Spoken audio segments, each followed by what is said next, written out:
Hello అండి. అందరికీ నమస్కారం. ఈరోజు మనం లక్ష్మీకాంత్ పాలిటీ బుక్‌ని తెలుగు వర్షన్ అది సెవెంత్ ఎడిషన్ అనమాట. ఫస్ట్ యూనిట్ చూద్దాం. అలాగే ఇంతవరకు నా ఛానల్‌ని ఇప్పుడే కొత్తగా చూస్తున్న వారైతే సబ్స్క్రైబ్ చేసుకోండి. ఆల్రెడీ సబ్స్క్రైబర్స్ ఎవరైతే ఉన్నారో వాళ్ళకి చాలా థ్యాంక్స్ అండి. నన్ను ఇంతవరకు తీసుకొచ్చారు. బ్రిటిష్ వారు భారతదేశానికి 1608 సంవత్సరంలో వచ్చారని మనకు తెలుసు కదా! అయితే వాళ్ళు ఎలా వచ్చారు అంటే ఈస్ట్ ఇండియా కంపెనీ అనేది ఫస్ట్ ఎలిజబెత్ వన్ క్వీన్ దగ్గర పర్మిషన్ తెచ్చుకున్నారు. ఆ పర్మిషన్ పేరే చార్టర్ అనమాట. చార్టర్ అనే ఒక పర్మిషన్ లెటర్ తెచ్చుకొని మన ఇండియాలోకి ప్రవేశించారు. ఆ తర్వాత ఏం చేశారు, ఫస్ట్ వ్యాపారాన్ని చేసుకున్నారు. తర్వాత 1765లో బెంగాల్, బీహార్, ఒరిస్సా ఆ ప్రాంతాల్లో వీళ్ళు దివానీ రైట్స్ కూడా మెల్లగా తీసుకోవడం జరిగింది. దివానీ రైట్స్ అంటే ఏంటి లేదు, ఆ ప్రాంతానికి సంబంధించిన ఇన్కమ్ అలాగే జ్యుడిషియల్ సంబంధించిన ఏవేవైతే ఉంటాయో అలాంటి వాటిపైన కూడా వీళ్ళు తీసుకున్నారన్నమాట రైట్స్. దీంతో భూభాగంపై వీరికి చాలా అధికారం వచ్చింది. అయితే 1858లో జరిగిన సిపాయి తిరుగుబాటు, మనకి రివోల్ట్ జరిగింది కదా, సిపాయి ముట్ని అని సిపాయి తిరుగుబాటు. అయితే ఆ తర్వాత బ్రిటిష్ ప్రభుత్వం ఏం చేసింది, భారతదేశ పాలనని తన ఆధీనంకు తెచ్చుకుంది. అయితే వీళ్ళు వెళ్ళారు, వీళ్ళు ఏదో పెంట చేస్తున్నారు అక్కడ అని చెప్పి వీళ్ళు కొన్ని కమిటీలు వేసి అసలు ఇంత పెద్ద మొత్తాన ప్రజలు తిరుగుబాటు జరిగిందంటే అక్కడ ఏదో జరిగిందని చెప్పి ఇంకా లేదు అని అక్కడ క్వీన్ ఏం చేస్తారంటే ఇంకా ఈస్ట్ ఇండియా కంపెనీ పాలనలో కాదు క్వీన్ పాలనలో ఉంటుందని చెప్పి చెప్పడం జరిగింది.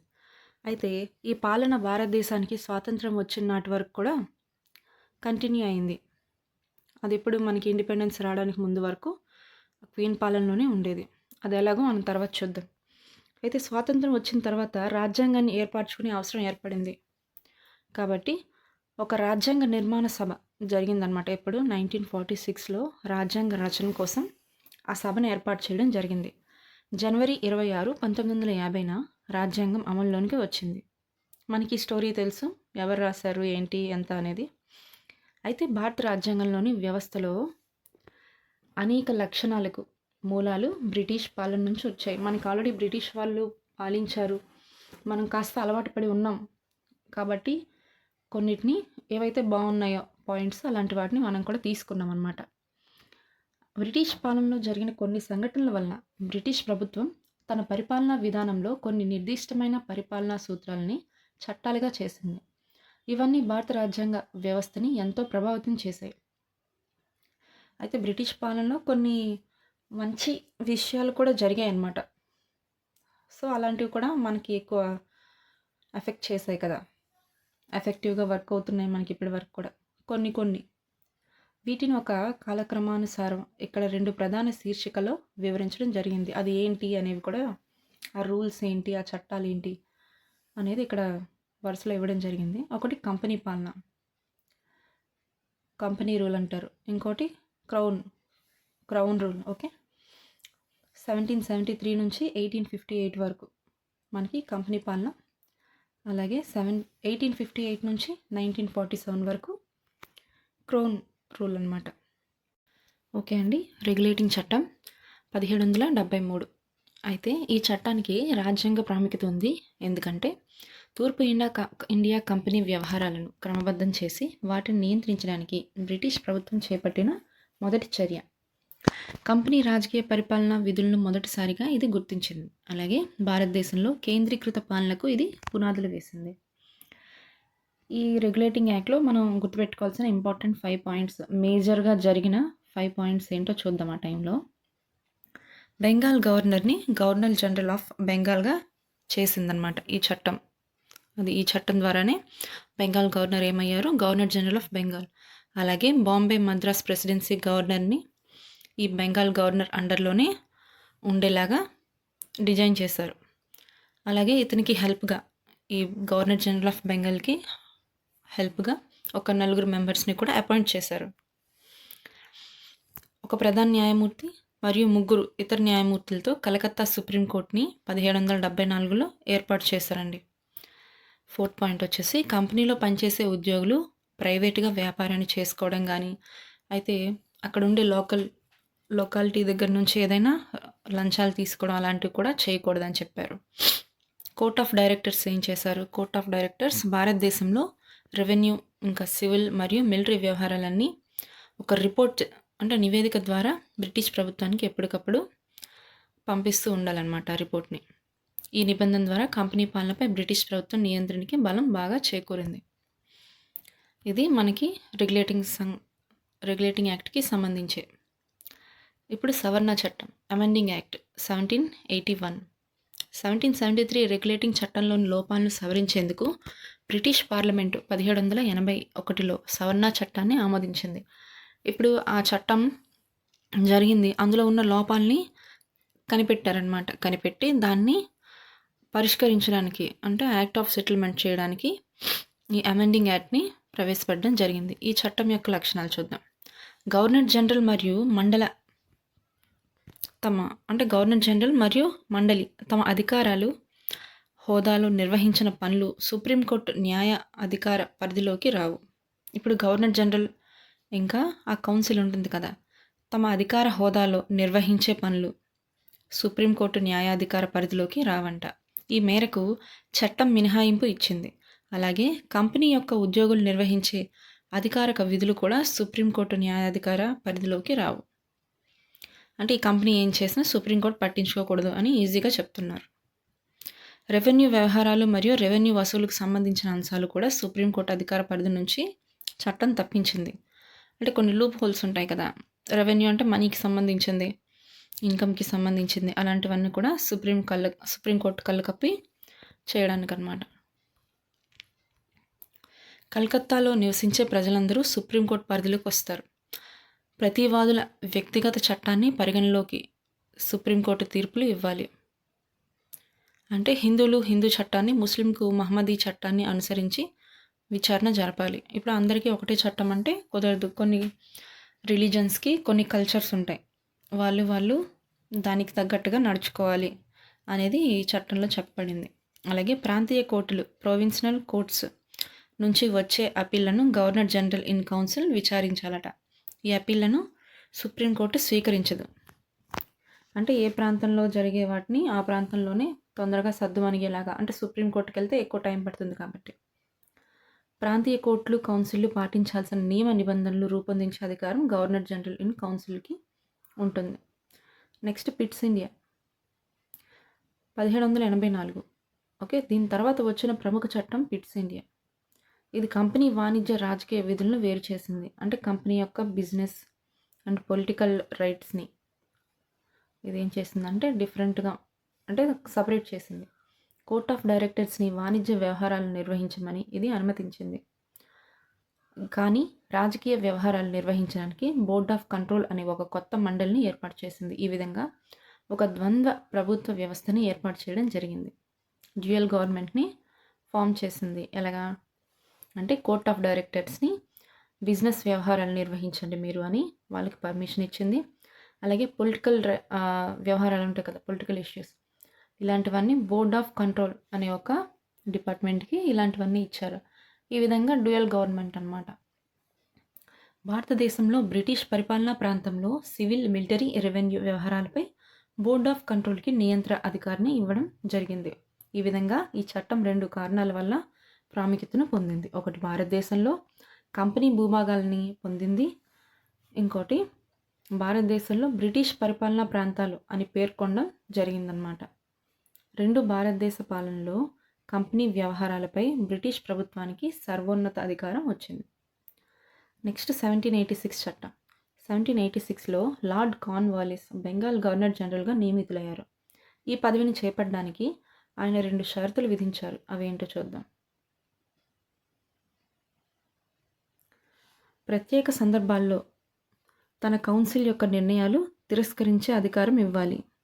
అలాగే చీఫ్ కమాండర్ అధికారం కూడా తనకే ఇవ్వాలి.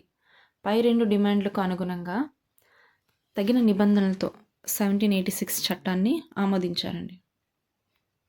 ఒకటి ఏంటంటే ప్రత్యేక సందర్భాల్లో అంటే కొన్ని కేసెస్లో కౌన్సిల్ యొక్క నిర్ణయాలు తిప్పికొట్టడం అన్నమాట.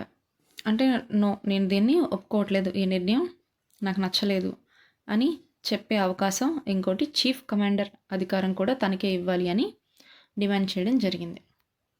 చార్టర్ చట్టం 1793. ఈ చట్టం యొక్క లక్షణాలు చూద్దాం. కౌన్సిల్పై లార్డ్ కార్న్వాలిస్కి ఇచ్చిన నిర్ణయ తిరస్కార అధికారాన్ని ఈ చట్టం తదుపరి వచ్చే గవర్నర్ జనరల్ అందరికీ మరియు ప్రెసిడెన్సీల గవర్నర్లకు కూడా వర్తింపచేసింది. అయితే కార్న్వాలిస్ ఈ చట్టంలో ఈ 2 కండిషన్స్ పెట్టి అడిగాడు కదా, నాకు ఇలా కావాలని. అయితే అది రిమైనింగ్ గవర్నర్స్ కూడా అది వర్తింపజేసింది అనమాట ఈ చట్టం. గవర్నర్ జనరల్కు తన అధికారంలోనే ఉన్న మద్రాస్ మరియు బొంబాయి ప్రెసిడెన్సీ ప్రభుత్వాలపై మరిన్ని నియంత్రణ అధికారాలు ఈ చట్టం ప్రసాదించింది. భారతదేశంపై కంపెనీకి గల వ్యాపార గుత్తాధిపత్యాన్ని 20 సంవత్సరాలు పొడిగించింది. ఇది మెయిన్ పాయింట్ అండి. అయితే ఈ చార్టర్ చట్టం ఏం చెప్పింది అంటే, భారతదేశానికి ఈ కంపెనీకి కొన్ని అంటే వెళ్ళి వ్యాపారం చేసుకోమని చెప్పింది కదా, అది ఎవ్రీ 20 years పెరుగుతూ ఉంటుందన్నమాట. ఇప్పుడు కూడా ఈ భారతదేశంపై కంపెనీ గల వ్యాపార గుత్తాధిపత్యాన్ని అంటే ఈ ట్రేడ్ని ఇంకో 20 years ఎక్స్ట్రా పెంచింది. ప్రత్యేకంగా నియమిస్తే తప్ప సాధారణ సందర్భాల్లో commander in chief governor general కౌన్సిల్లో సభ్యుడు కాదు. ఇక నుంచి బోర్డ్ ఆఫ్ కంట్రోల్ సభ్యులు మరియు సిబ్బంది భారత ఆదాయాల నుంచి జీతభత్యాలు చెల్లించాలంట. చార్టర్ చట్టం. ఈ చట్టం భారతదేశంలో కంపెనీ యొక్క వ్యాపార గుత్తాధిపత్యాన్ని రద్దు చేసింది. దీంతో బ్రిటన్కు చెందిన వ్యాపారులు ఎవరైనా భారతదేశంలో వ్యాపారం చేసుకోవచ్చు. అయితే తేయాకు వాణిజ్యంలోనూ అంటే టీ వాణిజ్యంలోనూ చైనాతో వాణిజ్యంలోనూ కంపెనీ గుత్తాధిపత్యం కొనసాగించడానికి అనుమతి ఇచ్చింది. భారతదేశంలోని కంపెనీ యొక్క భూ ప్రాంతాలపై బ్రిటిష్ రాణి సార్వభౌమత్వం కొనసాగుతుంది. ప్రజలను చైతన్యపరిచేందుకు క్రైస్తవ మిషనరీలు భారతదేశంలో ప్రవేశించడానికి అనుమతించింది.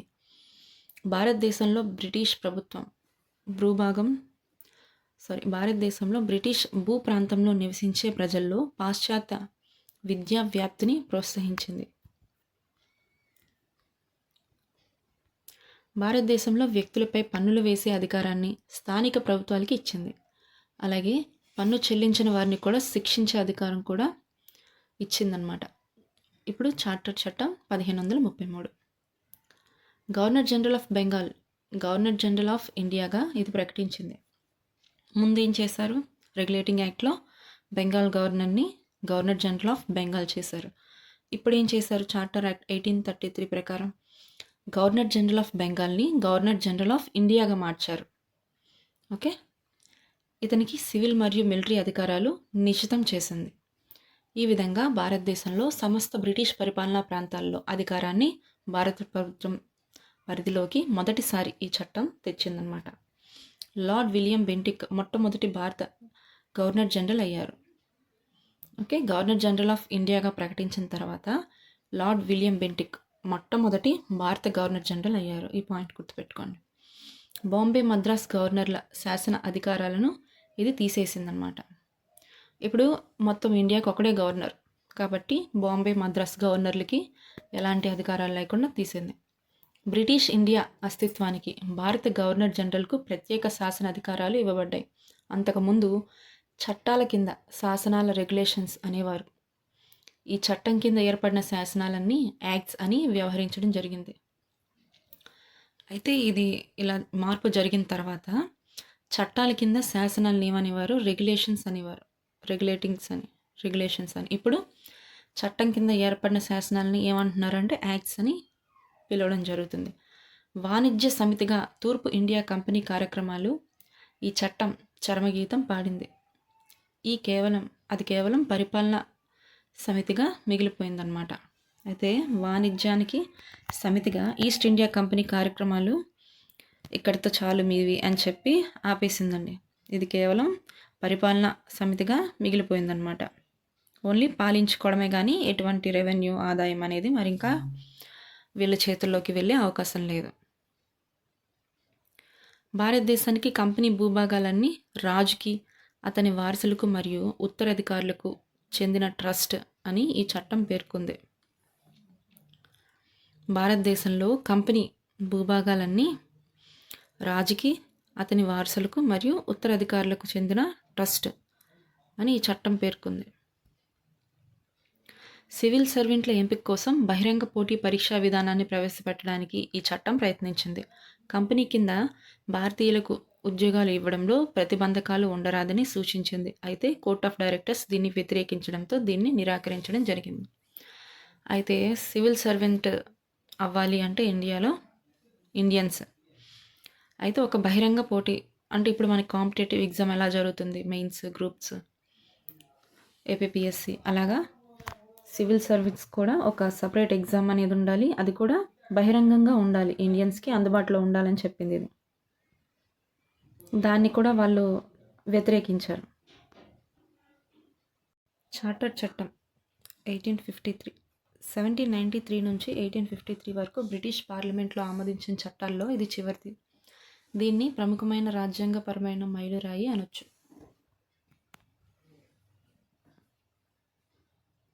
ఈ చట్టం యొక్క లక్షణాలు: గవర్నర్ జనరల్ కౌన్సిల్ యొక్క శాసన అధికారాలను, కార్యనిర్వహణ అధికారాలను ఇది మొదటిసారి వేరు చేసింది. ఈ కౌన్సిల్లో 6 కొత్త సభ్యులు చేర్చడం జరిగింది. వీరిని లెజిస్లేటివ్ కౌన్సిల్స్ అంటారు. ఇంకో రకంగా చెప్పాలంటే ఈ చట్టం ఒక ప్రత్యేక గవర్నర్ జనరల్ లెజిస్లేటివ్ కౌన్సిల్ని ఏర్పరిచింది. దీన్ని ఇండియన్ లెజిస్లేటివ్ కౌన్సిల్ అని వ్యవహరించారు. ఈ కౌన్సిల్లోని శాసనపరమైన విభాగం ఒక మినీ పార్లమెంటుగా పనిచేస్తుంది. బ్రిటిష్ పార్లమెంట్ ప్రక్రియలను ఇది అనుసరించింది. ఈ విధంగా ప్రభుత్వంలో శాసన నిర్మాణాన్ని ప్రత్యేకంగా పరిగణించడం జరిగింది. సివిల్ సర్వెంట్లను ఎంపిక చేసుకోవడానికి బహిరంగ పోటీ వ్యవస్థను ఇది ఏర్పరిచింది. ఈ ఉన్నతమైన సివిల్ సర్వీసెస్లో భారతీయులకు కూడా అవకాశం ఇవ్వడం జరిగింది. ఈ నేపథ్యంలో మెకాలే కమిటీ 1854లో నియమించడం జరిగింది. ఈ మెకాలే కమిటీ అనేది ఇండియన్ సివిల్ సర్వీస్ పైన వేయబడిన కమిటీ అన్నమాట. మనకి ఏ చట్టం ద్వారా బహిరంగ పరీక్షలు సివిల్ సర్వెంట్స్కి కోసం జరిగాయి అని అంటే మనం చెప్పుకోవచ్చు 1853 చట్టం అని. ఓకే, దీనికి ముందు చట్టంలో ఏమైంది, ఇలా ఉండాలని ప్రతిపాదించారు, కానీ చాలామంది బ్రిటిషర్స్ దాన్ని ఒప్పుకోలేదన్నమాట. ఎందుకు వాళ్ళకి, మన ఇండియన్స్కి ఎందుకు అంత హయ్యర్ పొజిషన్స్ ఇవ్వాలని. కానీ ఈ చట్టం ఏం చేసింది, లేదు వాళ్ళకి కూడా ఉండాలని చెప్పి ఇవ్వడం జరిగింది. బ్రిటిష్ రాజవంశ పేరుపై కంపెనీ పొందిన భారత భూభాగాల ప్రాంతాలపై కంపెనీ పాలనకు గల అనుమతి ఇది పొడిగించింది. అయితే ఇంతకు ముందు చట్టాల్లో మాదిరిగా ఏ విధమైన నిర్దిష్ట గడువును సూచించలేదు. అంటే బ్రిటిష్ పార్లమెంట్ ఎప్పుడైనా తన ఇష్టానుసారం కంపెనీ పాలనను రద్దు చేయగలనని భావించవచ్చు. మొదటిసారిగా ఈ చట్టం భారత లెజిస్లేటివ్ కౌన్సిల్లో ప్రాంతీయ ప్రాతినిధ్యాన్ని గుర్తించింది. గవర్నర్ జనరల్ కౌన్సిల్లో 6 కొత్త శాసన సభ్యుల్లోని 4 సభ్యులను మద్రాస్, బాంబే, బెంగాల్ మరియు అగ్ర ప్రాంతాల నుంచి నియమించడం జరిగింది. నెక్స్ట్ ఇప్పుడు క్రౌన్ రూల్ అండి. 1858 అలాగే 1947 మధ్య వరకు జరిగిందంతా క్రౌన్ రూల్. భారత రాజ్యాంగ చట్టం, గవర్నమెంట్ ఆఫ్ ఇండియా యాక్ట్ అంటారు దీన్నే, 1858. మొదట స్వాతంత్ర సంగ్రామంగా లేదా సిపాయి తిరుగుబాటుగా పేర్కొబడిన 1857 తిరుగుబాటు నేపథ్యంలో ఈ ప్రముఖమైన చట్టాన్ని ఆమోదించడం జరిగింది. భారతదేశంలో మంచి ప్రభుత్వం కోసం చట్టం అని ఈ చట్టాన్ని పేర్కోవడం జరిగింది. ఈ చట్టం తూర్పు ఇండియా కంపెనీ పాలన రద్దు చేసి ప్రభుత్వ అధికారులని, భూభాగాలను మరియు రెవెన్యూలను బ్రిటిష్ చక్రవర్తికి బదిలీ చేసింది. ఈ చట్టం ప్రకారం ఒకరి మీద భారతదేశం హర్ మెజెస్టీ పేరుపై పరిపాలింపబడుతుంది. అంటే ఈ చట్టం ప్రకారం ఏంటంటే ఇక్కడ నుంచి ఈ ఇండియా అనేది క్రౌన్ రూల్ అండర్లో ఉంటుంది అని పేర్కొబడింది అనమాట. గవర్నర్ జనరల్ ఆఫ్ ఇండియా అనే హోదా వైస్రాయ్గా మారిందనమాట. ఇప్పుడు ఇంతవరకు గవర్నర్ జనరల్ ఆఫ్ ఇండియా అనేది వచ్చింది కదా, దాన్ని ఇప్పుడు వైస్రాయ్ ఆఫ్ ఇండియాగా మార్చడం జరిగింది. భారతదేశంలో బ్రిటిష్ చక్రవర్తి ప్రతినిధిగా వైస్రాయ్ ఉంటారు. ఈ విధంగా భారతదేశం మొట్టమొదటి వైస్రాయ్గా లార్డ్ కానింగ్ నియమించబడ్డారనమాట. బోర్డ్ ఆఫ్ కంట్రోల్ మరియు బోర్డ్ ఆఫ్ డైరెక్టర్ వ్యవస్థని రద్దు చేసి ద్వంద్వ ప్రభుత్వ వ్యవస్థను ముగించింది. కొత్తగా secretary of state for India, భారత రాజ్యాంగ కార్యదర్శి అనే పదవిని ఏర్పరిచింది. ఇతడు బ్రిటిష్ మంత్రివర్గానికి చెందినవాడు. భారతదేశ పరిపాలనపై ఇతనికి నియంత్రణ ఉంటుంది. ఇతడు బ్రిటిష్ పార్లమెంట్కి బాధ్యత వహిస్తాడు. సెక్రటరీ ఆఫ్ స్టేట్కి సహాయంగా 18 మంది సభ్యులతో ఒక సలహా మండలి ఉంటుంది. దీనికి భారత రాజ్యాంగ కార్యదర్శి స్టేట్ చైర్మన్గా ఉంటారు. Secretary of state in council అది ఏర్పాటు చేసింది ఇండియా ఇంగ్లాండ్ దావాలు వ్యవహారాలు చూడడానికి దీని పని అన్నమాట. అంటే సెక్రటరీ ఆఫ్ స్టేట్ ఇన్ కౌన్సిల్స్ని ఏర్పాటు చేసి ఇండియా ఇంగ్లాండ్లో లావాదేవీలు ఆ వ్యవహారాలన్నీ చూడడం దీని యొక్క బాధ్యత అన్నమాట. అయితే 1858 చట్టం చాలా వరకు పరిపాలనా యంత్రాంగాన్ని మెరుగుపరచడానికి ఉద్దేశించి చేయబడిందన్నమాట. అయితే ఇంగ్లాండ్ నుంచి భారత ప్రభుత్వం నియంత్రించబడింది. అయితే ఇంగ్లాండ్లో ఉంటూనే ఇక్కడ మన ఇండియాని కంట్రోల్ చేయడం జరిగిందనమాట ఈ యాక్ట్లో.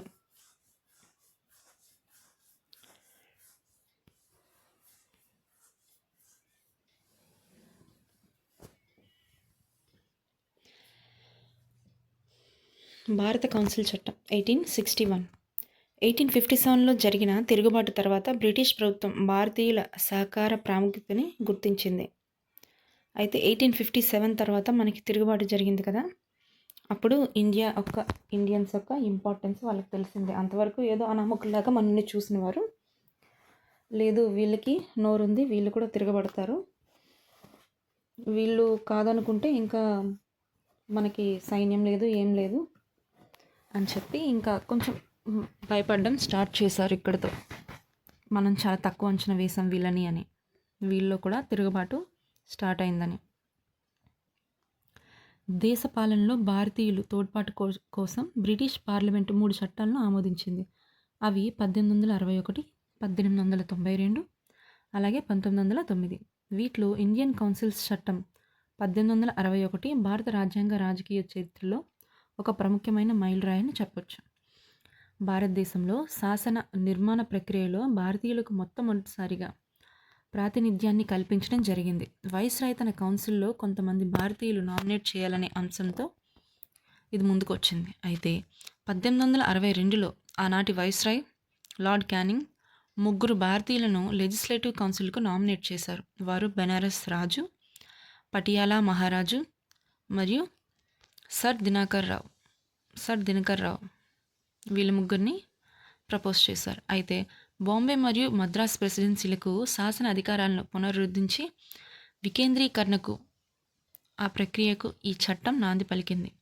1773లో మొదలైన కేంద్రీకృత ధోరణి 1833 చట్టంతో పరాకాష్ఠకు చేరింది.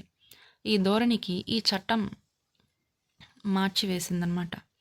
ఈ విధమైన శాసన వికేంద్రీకరణ 1937 నాటికి పూర్తి స్థాయిలో అంతర్గత స్వయం ప్రతిపత్తికి దారితీసింది. కొత్త లెజిస్లేటివ్ కౌన్సిల్ని ఈ చట్టం ఏర్పరిచింది.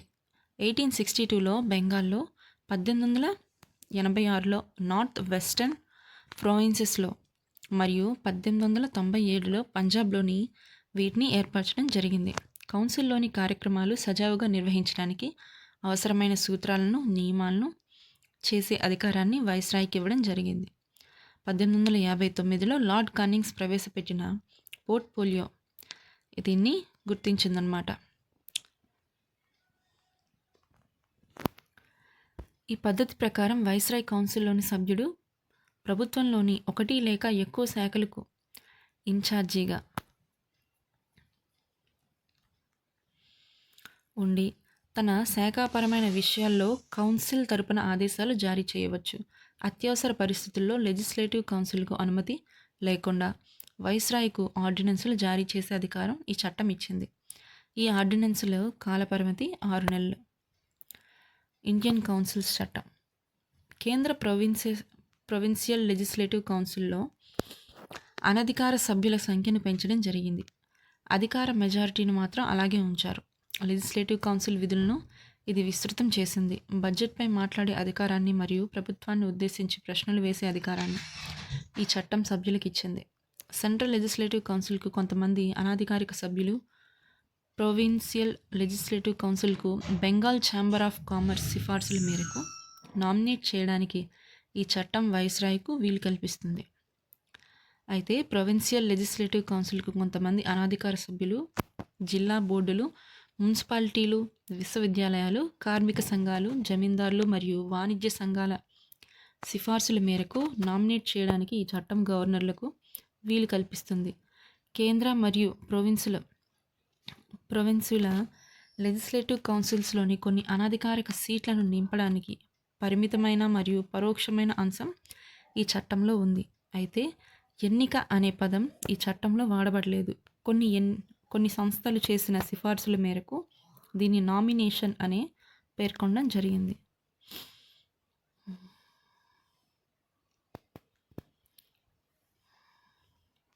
ఈ చట్టాన్ని నెక్స్ట్ చట్టం ఇండియన్ కౌన్సిల్స్ యాక్ట్ 1909. ఈ చట్టాన్ని మార్లే మింటో సంస్కరణలు అంటారు. లార్డ్ మార్లే ఆనాటి భారత రాజ్యాంగ కార్యదర్శి, లార్డ్ మింటో ఆనాటి వైస్రాయ్ అన్నమాట. కేంద్ర మరియు ప్రొవిన్సుల లెజిస్లేటివ్ కౌన్సిల్స్లో సభ్యుల సంఖ్యను పెంచడం జరిగింది. కేంద్ర లెజిస్లేటివ్ కౌన్సిల్లో సభ్యుల సంఖ్య 16 నుంచి 60కి పెంచారు. ప్రొవిన్సుల లెజిస్లేటివ్ కౌన్సిల్లో సభ్యుల సంఖ్య ఒకే తీరున లేదు. కేంద్ర లెజిస్లేటివ్ కౌన్సిల్లో అధికారిక మెజారిటీని అలాగే ఉంచారు, కానీ ప్రొవిన్స్లో లెజిస్లేటివ్ కౌన్సిల్స్లో అనధికార మెజారిటీతోనే ఉంచారు. రెండు స్థాయిల్లో చర్చా సంబంధమైన విధులను పెంచడం జరిగింది. ఉదాహరణకు, సభ్యులు అనుబంధ ప్రశ్నలు వేయవచ్చు మరియు బడ్జెట్పై తీర్మానాలు చేయవచ్చు. వైస్రాయ్ మరియు గవర్నర్ల కార్యనిర్వాహక మండలి మొదటిసారిగా భారతీయులకు సభ్యత్వాన్ని కల్పించారు. సత్యేంద్రనాథ్ ప్రసాద్ సిన్హా వైస్రాయ్ కార్యనిర్వాహక మండలిలో చేరిన మొట్టమొదటి భారతీయుడు. ఇతనిని లా మెంబర్గా నియమించడం జరిగింది. ముస్లింలకు మతపరమైన ప్రాతినిధ్యాన్ని ఇది ఏర్పరిచిందనమాట. వీరికి ప్రత్యేక నియోజక గణాలు ఏర్పాటు చేశారు. దీని ప్రకారం ముస్లిం సభ్యులను ముస్లిం ఓటర్లే ఎన్నుకోవాలి. ఈ విధంగా ఈ చట్టం మతతత్వానికి చట్టబద్ధత కల్పించింది. ఈ కారణంగా లార్డ్ మింటో మత నియోజక గణాలు పితామహుడు అని పేర్కొనడం జరిగింది. ప్రెసిడెన్సీ కార్పొరేషన్లకు, ఛాంబర్ ఆఫ్ కామర్స్కి, విశ్వవిద్యాలయాలకు మరియు జమీందారులకు కూడా ప్రత్యేక ప్రాతినిధ్యాన్ని ఈ చట్టం కల్పించింది. ఇప్పుడు భారతదేశ చట్టం 1919. భారతదేశంలో క్రమంగా బాధ్యతాయుత ప్రభుత్వానికి ఏర్పాటు చేయడం తమ ఆశయమని మొదటిసారి బ్రిటిష్ ప్రభుత్వం 1917 ఆగస్టు 20న ప్రకటించింది. ఈ నేపథ్యంలో ఏర్పడింది భారత ప్రభుత్వ చట్టం 1919. ఇది 1921లో అమలుకు వచ్చింది. ఈ చట్టాన్ని మాంటేగ్ చమ్స్ఫర్డ్ సంస్కరణ అని కూడా పిలుస్తారు. ఈ చట్టం యొక్క లక్షణాలు: ఇది అడ్మినిస్ట్రేషన్ యొక్క అన్ని సబ్జెక్టులను కూడా 2 వర్గాలుగా వర్గీకరించింది. ఇవి 2 సెంట్రల్ సబ్జెక్టులు మరియు ప్రొవిన్షియల్ సబ్జెక్టులు. ఈ వర్గీకరణ చట్టం కింద రూపొందించబడిన వికేంద్రీకరణ నియమాల ద్వారా చేయబడుతుంది. ఈ విధంగా నిబంధనలపై కేంద్ర నియంత్రణను చట్టం సడలించింది. ఈ నియమాలు కేంద్రం నుంచి ప్రొవిన్సుల అధికార ప్రాతినిధ్య బృందానికి సులభతరం చేశాయి. కేంద్ర మరియు ప్రొవిన్సుల శాసనసభలు తమ పాలనా అంశాలపై శాసనాలు చేసే అంశాలను ఈ చట్టం ఏర్పరిచింది. అయితే ప్రభుత్వ వ్యవస్థ మౌలికంగా కేంద్రీకృతంగా మరియు ఏకకేంద్రంగానే కొనసాగుతుంది. ప్రొవిన్సుల పాలనా అంశాలు ఇది 2 రకాలుగా విభజించింది. అదేంటంటే ట్రాన్స్ఫర్డ్ మరియు రిజర్వ్డ్. బదిలీ చేయబడిన సబ్జెక్టులలో ప్రజా ఆరోగ్యం, విద్య, స్థానిక స్వపరిపాలన, వ్యవసాయం మొదలైనవి ఉన్నాయి. రిజర్వ్ చేయబడిన సబ్జెక్టులో పోలీసు, న్యాయ పరిపాలన, జైళ్ళు, భూ రెవెన్యూ, ఫైనాన్స్ మొదలైనవి ఉన్నాయి. లెజిస్లేటివ్ కౌన్సిల్కు బాధ్యత వహించే మంత్రి మండలి సలహాతో గవర్నర్ ట్రాన్స్ఫర్డ్ సబ్జెక్ట్ని నిర్వహిస్తారు. అయితే లెజిస్లేటివ్ కౌన్సిల్కి బాధ్యత వహించకుండా గవర్నర్ అతనికి కార్యనిర్వాహక మండలి రిజర్వ్డ్ సబ్జెక్ట్ని నిర్వహిస్తారు. ఈ ద్వంద్వ పరిపాలనా పద్ధతిని ద్వంద్వ పాలన అని అంటారు. ఈ డయార్కీ అనే పదం గ్రీక్ భాషలో డై ఆర్చి నుంచి ఏర్పడింది. దీని అర్థం డబుల్ పాలన అని. అయితే ఈ ప్రయోగం ఏమాత్రం ఫలించలేదు. దేశంలో మొదటిసారిగా ద్విభాషా పద్ధతిని ప్రత్యేక ఎన్నికలకు ఈ చట్టం ప్రవేశపెట్టింది. తద్వారా భారత లెజిస్లేటివ్ కౌన్సిల్ 2 సభలు ఏర్పడ్డాయి. అవి ఒకటి ఎగువ సభ మరియు దిగువ సభ. 2 సభల్లో మెజారిటీ సభ్యులు ప్రత్యక్ష ఎన్నిక ద్వారా ఎన్నుకోబడ్డారు. వైస్రాయ్ కార్యనిర్వాహక మండలి ఉన్న 6 సభ్యులతో 3 సభ్యులు భారతీయులై ఉండాలి. మత ప్రాతినిధ్యంపై సిక్కులకు, క్రిస్టియన్లకు, ఆంగ్లో ఇండియన్లకు మరియు ఐరోపా వారికి కూడా వర్తిస్తుంది అని ఈ చట్టం పేర్కొంది. ఇది ఆస్తి పన్ను లేదా ఇతర అర్హతల ఆధారంగా పరిమిత సంఖ్యలో వ్యక్తులకు ఫ్రాంచైజీని మంజూరు చేసింది. లండన్లో భారత హై కమిషనర్ అనే పదవిని సృష్టించే అతనికి భారత రాజ్య కార్యదర్శికి కొన్ని విధులు బదిలీ చేశారు. ఒక పబ్లిక్ సర్వీస్ కమిషన్ ఈ చట్టం పొందుపరిచింది. తద్వారా సివిల్ సర్వెంట్స్ని ఎంపిక చేయడానికి 1926లో ఒక కేంద్ర పబ్లిక్ సర్వీస్ కమిషన్ ఏర్పడింది. మొదటిసారిగా ఈ చట్టం ప్రొవిన్సీ బడ్జెట్ను కేంద్ర బడ్జెట్ నుంచి వేరు చేసింది. తమ బడ్జెట్ని తామే రూపొందించుకునే అధికారాన్ని ప్రొవిన్షియల్ శాసనసభకు ఇచ్చింది. భారత ప్రభుత్వం పనితీరు పరిశీలించి దీని విధానం గురించి చట్టం అమల్లోకి వచ్చిన 10 సంవత్సరాలకు నివేదిక సమర్పించడానికి ఒక చట్టబద్ధమైన సంఘం ఏర్పడింది. ఇది ఛాంబర్ ఆఫ్ ప్రినెన్స్ ఏర్పాటు చేయాలని ప్రతిపాదించారు. ఈ గది 1921లో ప్రారంభించబడింది. ఇందులో 120 మంది సభ్యులు ఉన్నారు. అంటే 108 రాష్ట్రాల యువరాజులు, 12 ఇతర రాష్ట్ర ప్రతినిధులు దీనికి వైస్రాయ్ నేతృత్వం వహించారు. ఇది ఉమ్మడి ఆసక్తి ఉన్న విషయాలపై సంప్రదింపులు మరియు చర్చలను సులభతరం చేసింది. సైమన్ కమిషన్ నూతన రాజ్యాంగం ద్వారా భారతదేశంలో పరిస్థితులు ఎలా ఉంటాయి అనే విషయాలపై ఒక నివేదికను తయారు చేయమని సర్ జాన్ సైమన్ అధ్యక్షతన 7 సభ్యులతో కూడిన ఒక చట్టబద్ధమైన కమిషన్ను బ్రిటిష్ ప్రభుత్వం నవంబర్ 1927లో నియమించింది. ఈ కమిషన్లోని సభ్యులందరూ ఇంగ్లీష్ వాళ్ళే కావడంతో ఈ కమిషన్ను అన్ని పార్టీలు బహిష్కరించాయి. ఈ కమిషన్ను తన నివేదిక ఇమ్మని అడిగితే 1930లో సమర్పించిందన్నమాట. ద్వంద్వ పాలనను రద్దు చేయమని, ప్రొవిన్సుల్లో బాధ్యతాయుత ప్రభుత్వాన్ని పొడిగించమని, బ్రిటిష్ ఇండియా ప్రొవిన్సులు స్టేట్స్తో ఒక సమైక్య ఏర్పాటు చేయమని, మతపరమైన నియోజక గణాల్ని కొనసాగించమని మరియు కొత్త విషయాలు ఈ కమిషన్ తన నివేదికలో సిఫార్సు చేసింది. కమిషన్ సూచనలు పరిశీలించడానికి బ్రిటిష్ ప్రభుత్వం 3 రౌండ్ టేబుల్ సమావేశాలు బ్రిటిష్ ప్రభుత్వ ప్రతినిధులతో, బ్రిటిష్ ఇండియా ప్రతినిధులతో, భారత ప్రిన్సిలీ స్టేట్స్ ప్రతినిధులతో ఏర్పాటు చేసింది. చర్చల ఆధారంగా రాజ్యాంగ సంస్కరణలపై ఒక శ్వేతపత్రాన్ని తయారు చేసి బ్రిటిష్ పార్లమెంట్లోని జాయింట్ సెలెక్ట్ కమిటీకి పంపడం జరిగింది. ఈ కమిటీ ఇచ్చిన సిఫార్సులకు తదుపరి భారత ప్రభుత్వ చట్టం 1935లో పొందుపరచడం జరిగింది. కమ్యూనల్ అవార్డు మైనారిటీల ప్రాతినిధ్యం కోసం ఒక పథకాన్ని రామ్సే మెక్డొనాల్డ్ ఆగస్టు 1932లో ప్రకటించారు. దీన్ని కమ్యూనల్ అవార్డు అంటారు. దీని ప్రకారం ముస్లింలకు, సిక్కులకు మరియు క్రిస్టియన్లకు ప్రత్యేక నియోజకవర్గ గణాలు కాకుండా, అంటే ఓన్లీ ప్రత్యేక నియోజకవర్గ గణాలే కాకుండా నాయకుడు డాక్టర్ బిఆర్ అంబేద్కర్ కూడా ప్రత్యేక నియోజక గణాలను ప్రతిపాదించడం జరిగింది. బడుగు కులాలకు మత ప్రతిపాదిక బడుగు కులాలకి మత ప్రతిపాదిక ప్రాతినిధ్యాన్ని పొడిగించడం గాంధీజీ ఎంతో కలత పెట్టిందన్నమాట. ఆయన ఈ అవార్డుని మార్చాలని ఆమరణ నిరాహార దీక్షకు యరవాడ కారాగారంలో చేశారు. అయితే దీన్ని ఎలా అయినా ఆపాలని చెప్పి గాంధీజీ గారు ఆమరణ నిరాహార దీక్షను ప్రారంభించారు. ఎక్కడ అంటే యరవాడ కారాగారంలో. అది పూణేలో ఉంది. చివరికి కాంగ్రెస్ మధ్య ఒక ఒప్పందం జరిగింది. దీన్ని పూనా ఒప్పందం అంటారు. దీని ప్రకారం హిందువులందరికీ ఉమ్మడి నియోజక గణాలే ఉంటాయి. అలాగే బడుగు కులాలకి రిజర్వ్డ్ సీట్లు ఉంటాయి. బ్రిటిష్ ప్రభుత్వం పూనా ఒప్పందాన్ని అంగీకరించింది మరియు అణగారిన తరగతులకు అంటే షెడ్యూల్ కులాలకు సంబంధించిన కమ్యూనల్ అవార్డును సవరించింది. కమ్యూనల్ అవార్డులో ఉన్న ప్రాతినిధ్య పథకం నుంచి అణగారిన తరగతులకు ప్రత్యేక ఎన్నికల నిబంధనలు తొలగింపబడ్డాయి. పూనా ఒప్పందంలోని నిబంధనలు 1935లోని తదుపరి భారత ప్రభుత్వ చట్టంలో పొందుపరచబడ్డాయి. 1935 చట్టం ప్రకారం కేంద్రం మరియు ప్రాంతీయ శాసన సభల కూర్పు ఈ సవరణ కమ్యూనల్ అవార్డుపై ఆధారపడింది. భారత ప్రభుత్వ చట్టం 1935.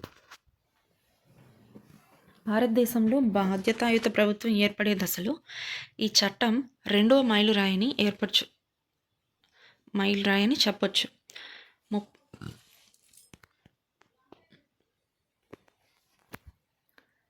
భారత ప్రభుత్వ చట్టం. భారతదేశంలో బాధ్యతాయుత ప్రభుత్వం ఏర్పడే దశలో ఈ చట్టం రెండో మైలురాయిని చెప్పొచ్చు. 321 సెక్షన్లతో 10 స్కెడ్యూల్స్తో ఈ చట్టాన్ని ఎంతో సుదీర్ఘమైంది మరియు వివరణాత్మకమైంది. ప్రొవిన్సులు మరియు ప్రిన్స్లీ స్టేట్స్ విభాగాలుగా ఉన్న అఖిల భారత సమైక్యతను ఈ చట్టం ఏర్పరిచింది. ఈ చట్టం ప్రకారం కేంద్రానికి మరియు విభాగాలకి మధ్య అధికారిక విభజన జరుగుతుంది. వాటిలో 3 జాబితాలు ఉంటాయి. అవి ఏంటంటే ఫెడరల్, ప్రొవిన్షియల్ మరియు ఉమ్మడి జాబితా. అవశిష్ట అధికారాలు వైస్రాయ్కి ఇవ్వబడ్డాయి. అయితే ప్రిన్స్లీ రాష్ట్రాలు ఇందులో చేరకపోవడంతో ఈ సమైక్య అమల్లోకి రాదన్నమాట. ప్రావిన్స్లో ద్వంద్వ పరిపాలన అనేది రద్దు చేయడం జరిగింది మరియు దాని స్థానంలో ప్రొవిన్షియల్కు స్వాతంత్ర ప్రతిపత్తి కల్పించింది. నిర్దేశిత పరిపాలనా రంగంలో ప్రావిన్స్లకు స్వాతంత్ర ప్రతిపత్తి ఇవ్వడం జరిగింది. ఈ చట్టం ప్రావిన్స్లో బాధ్యతాయుత ప్రభుత్వాన్ని ప్రవేశపెట్టింది. అనగా ప్రావిన్స్లు శాసనసభకు బాధ్యత వహించి మంత్రివర్గం సలహాపై గవర్నర్ తన విధులను నిర్వర్తించాలి. 1937లో ఇది అమల్లోకి వచ్చింది. 1939లో అంతమైపోయిందన్నమాట. కేంద్రంలో ద్వంద్వ పాలనను ఇది పొందుపరిచింది. ఈ కారణంగా ఫెడరల్ అంశాలను రిజర్వ్డ్ అంశాలుగా మరియు ట్రాన్స్ఫర్డ్ అంశాలను విభజించడం జరిగింది. అయితే చట్టంలోని ఈ అంశం ఆచరణలో లేదన్నమాట. 11 ప్రొవిన్సెస్లో 6లో ద్వివిధ శాసనసభ విధానాన్ని ఈ చట్టం ప్రవేశపెట్టింది. బెంగాల్, బాంబే, మద్రాస్, బీహార్, అస్సాం మరియు యునైటెడ్ ప్రొవిన్సెస్ ద్వివిధ శాసనసభను ప్రవేశపెట్టడం జరిగింది. ఈ 2 సభలు ఏవంటే లెజిస్లేటివ్ కౌన్సిల్ మరియు లెజిస్లేటివ్ అసెంబ్లీ. అయితే వీటికి కూడా కొన్ని లిమిట్స్ విధించిందనమాట. ఇది అణగారిన తరగతులకు నిర్దిష్ట సంఖ్యలో జనరల్ సీట్లకు రిజర్వ్ చేసింది. ఇది మహిళలు మరియు లేబర్కు ప్రత్యేక ప్రాతినిధ్యాన్ని కూడా వర్తింపజేసింది. భారత ప్రభుత్వ చట్టం 1858 ద్వారా ఏర్పడిన కౌన్సిల్ ఆఫ్ ఇండియాను రద్దు చేయడం జరిగిందనమాట. భారత రాజ్య కార్యదర్శికి సలహాలు ఇచ్చే బృందాన్ని ఏర్పాటు చేశారు. ఓటింగ్ను పొడిగించడం జరిగింది. జనాభాలో 14% ప్రజలకు ఓటింగ్ హక్కు కల్పించడం జరిగింది. దేశంలో కరెన్సీ మరియు క్రెడిట్ నియంత్రణ కొరకు రిజర్వ్డ్ బ్యాంక్ ఆఫ్ ఇండియాను ఈ చట్టం పొందుపరిచింది. ఫెడరల్ పబ్లిక్ సర్వీస్ కమిషన్ మాత్రమే కాక ప్రొవిన్స్లో పబ్లిక్ సర్వీస్ కమిషన్ మరియు జాయింట్ పబ్లిక్ సర్వీస్ కమిషన్ ఏర్పాటు చేయాలని ఈ చట్టం చెప్పింది. 1937లో ఏర్పాటైన ఫెడరల్ కోర్టును స్థాపించాలని ఈ చట్టం పేర్కొంది. ఇది బర్మాను భారతదేశం నుంచి వేరు చేసింది. ఒరిస్సా మరియు సింధ్ 2 కొత్త ప్రావిన్సులను సృష్టించింది. మైనారిటీల ప్రయోజనాలకి పరిరక్షించడానికి మైనారిటీల ప్రయోజనాలను రక్షించడానికి ఇది ఒక రక్షణ గోడలా ఉందన్నమాట. రైల్వేల పరిరక్షణను చూసేందుకు ఫెడరల్ రైల్వే అథారిటీ ఏర్పాటుకు ఇది అందించింది. ఇది సమాఖ్య మరియు ప్రొవిన్స్ల ఖాతాలను ఆడిట్ చేయడానికి భారతదేశ ఆడిటర్ జనరల్ నియామకాన్ని అందించింది. భారత స్వాతంత్ర చట్టం. జూన్ 30, 1948 నాడు భారతదేశంలో బ్రిటిష్ పాలన అంతమవుతుందని బ్రిటిష్ ప్రధానమంత్రి క్లెమెంట్ అట్లీ ఫిబ్రవరి 20, 1947 ప్రకటించారు. దీని తర్వాత బాధ్యతాయుతమైన భారతీయులకు అధికారాన్ని బదిలీ చేయడం జరుగుతుందని కూడా ఆయన అన్నారు. ఈ ప్రకటన తర్వాత దేశ విభజనను కోరుతూ ముస్లిం లీగ్ ఉద్యమం చేసింది. దాంతో బ్రిటిష్ ప్రభుత్వం ఇంకో ప్రకటన రిలీజ్ చేసింది. 1946లో ఏర్పడిన రాజ్యాంగ నిర్మాణ సభ ఆమోదించిన రాజ్యాంగం దేశంలో దాన్ని అంగీకరించని ప్రాంతాలకు వర్తించదని అది ప్రకటించింది.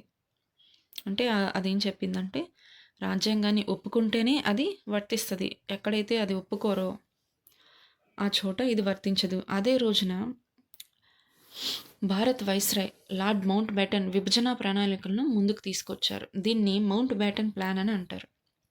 ఈ ప్లాన్ను కాంగ్రెస్ మరియు ముస్లిం లీగ్ ఆమోదించాయి. వెంటనే దీని ప్రకారం భారత స్వాతంత్ర చట్టం 1947 ఆమోదించడం జరిగింది.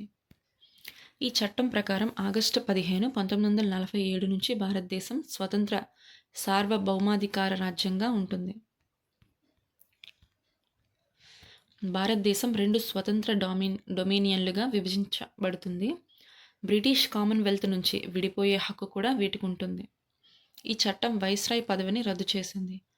ప్రతి డొమినియన్కు ఒక గవర్నర్ జనరల్ ఉంటాడని, అతని డొమినియన్ క్యాబినెట్ సలహాపై బ్రిటిష్ రాజు నియమిస్తారని చట్టం పేర్కొంది. ఇండియా, పాకిస్తాన్ ప్రభుత్వాలకు సంబంధించి ఎటువంటి బాధ్యత రాజుకి చెందిన బ్రిటిష్ ప్రభుత్వానికి లేదు. స్వతంత్ర చట్టం సహా బ్రిటిష్ పార్లమెంట్ చేసిన ఏ చట్టాన్నైనా 2 డొమినియన్లు రాజ్యాంగ పరిషత్తులు రద్దు చేయొచ్చని వాటిని రాజ్యాంగంలో రూపొందించారు. కొత్త రాజ్యాంగాలు ఏర్పడి అవి అమల్లోకి వచ్చే వరకు 2 డొమినియన్లు రాజ్యాంగ నిర్మాణ సభలు తమకు సంబంధించి భూభాగాలపై శాసనం ఆమోదిస్తే తప్ప బ్రిటిష్ పార్లమెంట్ చేసిన ఏ చట్టం ఆగస్టు 15, 1947 నుంచి డొమినియన్లకు వర్తించదు.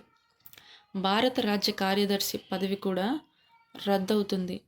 అతని విధులను, కామన్వెల్త్ వ్యవహారాలను రాజ్య సెక్రటరీకి బదిలీ అవుతాయని చట్టం పేర్కొంది. భారత ప్రిన్స్లీ స్టేట్స్ మరియు ఆదివాసీ ప్రాంతాలతో గల ఒప్పందాన్ని బ్రిటిష్ సమున్నత అధికారం ఆగస్టు 15, 1947 నుంచి అంతరిస్తుందని ఈ చట్టం పేర్కొంది. ప్రిన్స్లీ స్టేట్స్ భారత డొమినియన్లో కానీ లేదా పాకిస్తాన్ డొమినియన్లో కానీ చేరవచ్చును. కొత్త రాజ్యాంగాలను ఏర్పాటు చేసుకునే వరకు 2 డొమినియన్లు మరియు ప్రొవిన్సులు భారత ప్రభుత్వ చట్టాన్ని అనుసరించవచ్చని పేర్కొంది. అయితే ఈ ప్రభుత్వం ఈ డొమినియన్లకు ఈ చట్టాన్ని మార్చుకునే రైట్ ఉండదన్నమాట. బిల్లులు వీటో చేసే హక్కు లేదా బిల్లును తన ఆమోదం కోసం రిజర్వ్ చేయమని అడిగే హక్కు బ్రిటిష్ చక్రవర్తికి ఉండదని ఈ చట్టం పేర్కొంది. అయితే ఈ అధికారం గవర్నర్ జనరల్కు ఉంటుంది. రాజు పేరు మీదుగా గవర్నర్కు బిల్లుపై ఆమోదించే అధికారం ఉంటుంది. గవర్నర్ జనరల్ మరియు ప్రొవిన్స్ గవర్నర్లు రాజ్యాధినేతలుగా ఉంటారని ఈ చట్టం పేర్కొంది. ఇంగ్లాండ్ రాజుకు గల రాజకీయ పరమైన బిరుదుల నుంచి ఎంపరర్ ఆఫ్ ఇండియా అనే బిరుదును తొలగించడం జరిగింది. భారత రాజ్య కార్యదర్శిచే రిజర్వ్ అయిన పదవులు మరియు సివిల్ సర్వెంట్ల నియామకాలపై ఈ చట్టం ఆపేసింది. అయితే భారత రాజ్యాంగ కార్యదర్శులచే రిజర్వ్ అయిన కొన్ని పదవులు ఉంటాయి కదా, వాటిని సివిల్ సర్వెంట్స్ నియామకాలు అంటే ఆ టైంలో ఆపేయడం జరిగిందనమాట. ఆగస్టు 15, 1947 కంటే ముందు నియమించబడిన సివిల్ సర్వీసెస్ సభ్యులు తమ ప్రయోజనాలను ఆ రోజు వరకు పొందారు. సరిగ్గా ఆగస్టు 15, 1947 అర్ధరాత్రి బ్రిటిష్ పాలన అంతమైంది. కొత్తగా ఏర్పడిన ఇండియా, పాకిస్తాన్ డొమినియన్లకు బదిలీ అయింది. లార్డ్ మౌంట్ బ్యాటన్ కొత్తగా ఏర్పడిన భారత డొమినియన్లకు గవర్నర్ జనరల్ అయ్యారు. స్వతంత్ర భారతదేశానికి ప్రధానమంత్రిగా జవహర్లాల్ నెహ్రూ చేత ఆయన ప్రమాణ స్వీకారం చేయించారు. ఎవరు? Lord mount baton. ఓకే. 1946లో ఏర్పడిన రాజ్యాంగ నిర్మాణ సభ భారత డొమినియన్లకు తాత్కాలిక పార్లమెంట్ అయింది. 2 సభ్యులు మధ్యంతర ప్రభుత్వం మరియు స్వతంత్ర భారతదేశం యొక్క మొదటి మంత్రివర్గం వరుసగా పట్టికలో కింద చూద్దాం. జవహర్లాల్ నెహ్రూ ఏం చేశారంటే కౌన్సిల్ యొక్క ఉపాధ్యక్షుడు, విదేశీ వ్యవహారాలు మరియు కామన్వెల్త్ సంబంధాలు చూసుకునేవారు. వల్లభాయ్ పటేల్ హోం, సమాచార మరియు ప్రసారాలు. రాజేంద్ర ప్రసాద్ ఆహారం మరియు వ్యవసాయం. జాన్ మత్తై పరిశ్రమలు మరియు పౌర సంబంధాలు. జగ్జీవన్ రామ్ కార్మిక శాఖ. సర్దార్ బల్దేవ్ సింగ్ రక్షణ శాఖ. CH Bhabha works, mines, powers. Liaquat Ali Khan ఆర్థిక శాఖ. అబ్దుల్ రబ్ నిస్తార్ తపాలా శాఖ మరియు విమానయానం. ఆసిఫ్ అలీ రైల్వేలు మరియు రవాణా. సి రాజగోపాలాచారి విద్య మరియు కళలు. ఐఐ చుంద్రిగార్ వాణిజ్యం. గజనాఫర్ అలీ ఖాన్ ఆరోగ్య శాఖ, జోగిందర్ నాథ్ మండల్ న్యాయశాఖ. ఈ టేబుల్ అంత ఇంపార్టెంట్ కాదు, లక్ష్మీకాంత్ బుక్లో ఇచ్చాడు కాబట్టి మనం ఎక్స్ప్లెయిన్ చేసుకున్నాం అంతే. అంతే, దీంతో మనకి యూనిట్ 1 ఒక పార్ట్ అయింది అంతే. ఇప్పుడు ఇలా చదువుకుంటూ వెళ్తే ఏపీ హిస్టరీ చాలా పెద్దదవుతుందండి. మెయిన్ పాయింట్స్ చెప్పమంటారా ఏపీ హిస్టరీలో లాగా, లేకపోతే ఈ పాలిటీని ఇలాగే చదువుతూ లక్ష్మీకాంతే కంటిన్యూ చేయమంటారా? మీ కామెంట్స్ రూపంలో నాకు తెలియజేయండి. మీ నిర్ణయం ఏదైతే నేను దాన్ని ఫాలో అవుతాను. Thank you.